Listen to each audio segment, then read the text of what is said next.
Hey everybody, Mike here. Welcome to, well, I don't know what I'm going to call this yet. This is really the first of a series of basically SportsCenter style highlight shows that I want to do over here on this YouTube channel. The goal being I want to put the highlight and the emphasis on you guys, your performances, your teams. I really want it to be about you this season. So I think this is the first that I'm aware of really high school showcase show that is going to just focus strictly on boys lacrosse. So I'm going to do these shows every week. The goal is going to have some players. Yes, I'm going to have some of you guys on this show to kind of talk about your performances. I want to highlight performances from around the country. So we're going to kind of try and see how this goes. You guys are going to grow with me, and you guys are going to help let me know what it is that you want to see on this show during the year. Before we get into this week's show, hit that subscribe button and hit that little bell because that's going to let you know whenever we're going to upload new shows. Alright, so kicking off the very first show that we're going to be doing is I want to talk about some early season results. And I know there's not a lot of games going on at this point in the season, but that doesn't mean there's not a lot of performances happening. In fact, there's been a trio from Georgia, and I highlighted this on the Southeast region preview that I did a couple weeks ago, but this trio. Ben Hall from Kennesaw Mountain, he's a University of Michigan commit.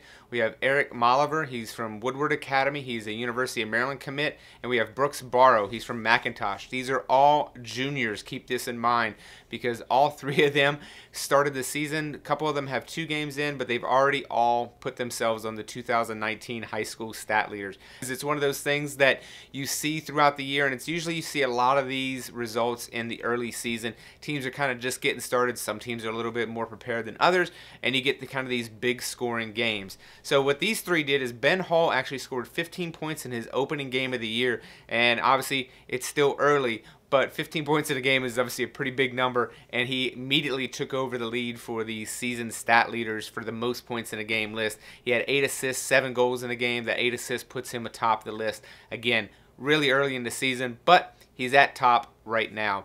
Brooks Barrow, he scored 11 points in his opening game of the year. That obviously puts him on the points leaders list as well. And then Eric Malever scored 12 points in back-to-back games. That actually puts him up there twice already in the season in 2 games. His performance was notable because his second game of the season, that 12-point game, actually made him only the 8th player in Georgia State history to reach 300 points. Yes, he's the newest member of the 300 club. And that's one of those things, like, he is only 20 points away from being 3rd all-time in the state. Now, I have quite a list. I think I have 20-some players from the state of Georgia already on this list. Now, the sport is still fairly young in Georgia, so this list is going to expand exponentially, I'm imagining, over the next few years as more and more players. And if there's any indication, just based on the players that are in the state, because I mentioned those 3 guys, but Ryan Syracuse from Centennial is approaching the 400 club this year. So that record book is just going to be completely rewritten this season. It's going to be pretty amazing.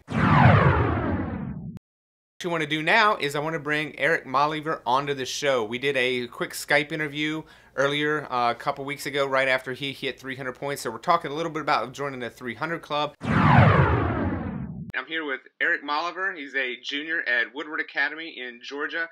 Eric, how you doing today? Good, how are you? I'm doing well. So you had you guys only 2 games into the season, but it's been a pretty productive 2 games so far for you, right? Yes, sir. It's been good.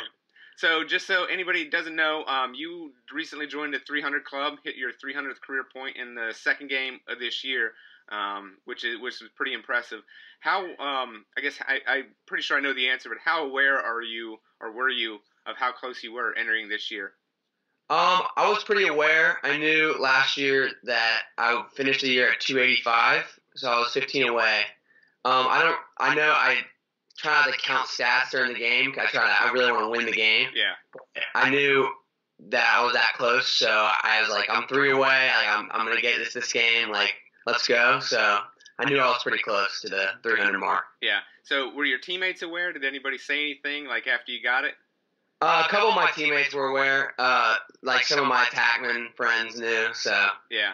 Mostly attackmen knew. Yeah. And obviously you guys did it in a win, so it just kind of makes it that much better. It's not like it came, you'd hate for something like that to come in a loss because then he kind of puts a downer on it. Yeah.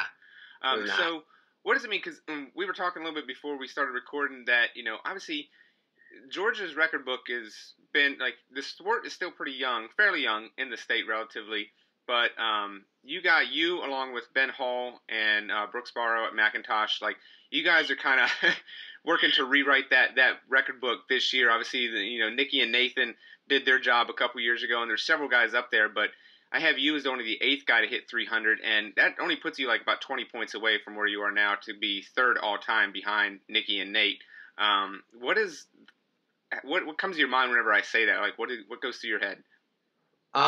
It's definitely an honor because Nikki and Nate are both playing in college right now. Nikki's just started and he's doing well, just starting. Nate's really successful at Syracuse, so it's honest and it's a big honor. But honestly, winning is more important than points, but it's always nice to get the points because getting the points will get the win right at the end of the day. But it's nice. It's a good feeling to get some points. It's nice. I asked Nate and I asked Nikki this same question, but what is this kind of production? Because obviously Nate went to Syracuse, Nikki was UNC. Obviously, there's been many other D1 guys. You and I believe Ryan Syracuse at Centennial. You guys are both heading to Maryland. Like, there are way more D1 players coming out of Georgia every year. Like, I remember when I started covering lacrosse, probably 2008, 2009, it was kind of a big deal when a D1 guy would come out of Georgia. Now it's just commonplace. So what do you think, like, this kind of stuff means for just maybe the perception of lacrosse in Georgia? I think this definitely is shown to how well the lacrosse has grown in Georgia, and all the coaches that have come down and helped us, and all the guys that are putting in the hard work. It's showing how the committing and all the points that they're getting and the recommendation, everything that they're doing. But it's just showing, like, every year Georgia lacrosse is improving and people are starting to notice, taking, like, up north, and it's getting better and better. Yeah. So let's move a little bit to the team, because obviously we're a lot of people are watching this that their season's probably not even close to starting. Like, there's some teams that don't start mid-April, so they're still ways away from even getting to pick up a stick and start to really practice. But so for Woodward Academy, for people who don't know, tell us a little bit about the school and the program. Woodward Academy is a private school. It's in Atlanta, run by Coach Andy Pons. He's our head coach. His son went to Maryland. He's big in the Maryland background. He's a great guy. The program is starting to take off. We're getting a lot better and better each year, and we play a lot of the great teams in the city. And like a lot of people know, like Lambert and Lassiter, Lovett, Westminster. Like, we play some of those teams, and it's just getting a lot better down here, and it's starting to take off. Yeah, what's it like being a part of a program that's kind of like, stars a little bit on the rise and getting better each year? It's fun because when we first started, it was really on the low, and every year we're just getting better and better. People are starting to really buy in and, like, want Georgia lacrosse to get a lot better. Yeah. And so they're starting to really take it in, and it's really nice. Yeah. Now, obviously, people are going to be watching this. They're going to know your name. Obviously, you're a Maryland commit, but who are some of your teammates that are worthy of? I know you're probably going to get a little bit of crap if you don't mention all of them, but I'm going to cut you off. Like, we're maybe a couple players that people don't know, maybe aren't a household name yet, that you were like, these are some of the teammates that are really doing it. We got a couple younger guys that are very, very good. Like our goalie, Cole Monette, he's a 2021. He was on the Under Armour South team for the goalie, and he's a great player. We have a midi in my grade. He's a 2020, James Mayfield. He's very fast, very good shooter. And then there's some other good middies. There's another attackman I play with named Graham Dixon. He's going to play at Swanee. He's very good. But there's some good middies, good key defensemen. But we're really bringing it together. Yeah. So obviously only 2 games into the year, 2-0, so it's a great start to the season, and obviously 300 points. And I know I've talked to your dad. Like, I know he wants you to hit Nikki's number, but that's an insane goal. I'm sure, like, Nikki and Nate, like, they want state titles, so I'm sure that's your goal too. So I'm not even going to bother to ask, because that's, that should be the goal. Win every game, get a title under your belt. So Eric, thank you so much for being with me today. Really appreciate it, man, and good luck for the rest of the season. I imagine this probably won't be the last time we talk this season, considering it's only game 2. Thank you for having me. Hopefully we can talk again soon. All right, have a good one. You too. Bye. Hope everybody enjoyed that interview with Eric. That's going to be the first of many player interviews that I bring on to this show. We'll do players, we'll do coaches. We're going to keep it open as to what we really want to do with this, since this is the first episode. So again, if there's something you want to see, if you want to see more of something, if you want to see less of something, make sure to leave a comment below. If you guys haven't been following Lax Records over on Instagram, you probably missed out on the takeover that I've done this season. Now, for any of you who are following over on Instagram, you might have realized back in January that I made that announcement that I was making a challenge, a 2019 challenge. It was partly a challenge to you, partly a challenge to me, to put more of a focus on you guys during the 2019 season.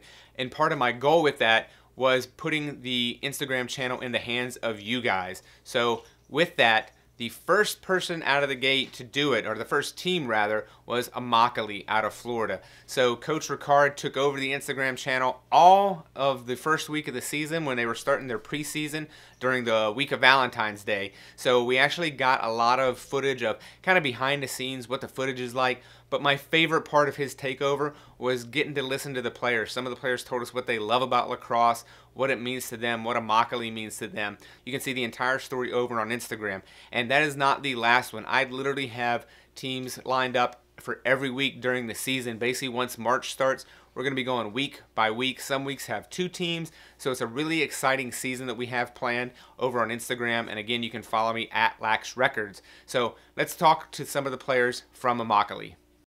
Elvis Laura, number 19 of Depot. The best thing about lacrosse to me would be how fun it is. I just enjoy the sport. It's fun. My name is Jason Excoy. I'm number 12. I play offensive midi. FHR stands for Family, Heart, and Respect. To me, we respect the team, ourselves, and the game. Throughout every game, if we lose or win, we play with respect and full of heart. No matter how the outcome of the game is, we play with our fullest. All right, everyone. Well, that's the show for this week. I hope you really enjoyed this one. Again, I don't have a name for this one yet, so if you have any ideas, be sure to leave them in the comments below. And again, hit that subscribe button, hit that bell. That way you get the alerts on whenever I publish a new one. Again, we're going to do them every Monday, and we're going to hopefully have more guests, more teams, more players, and a lot more fun coming up. See you later.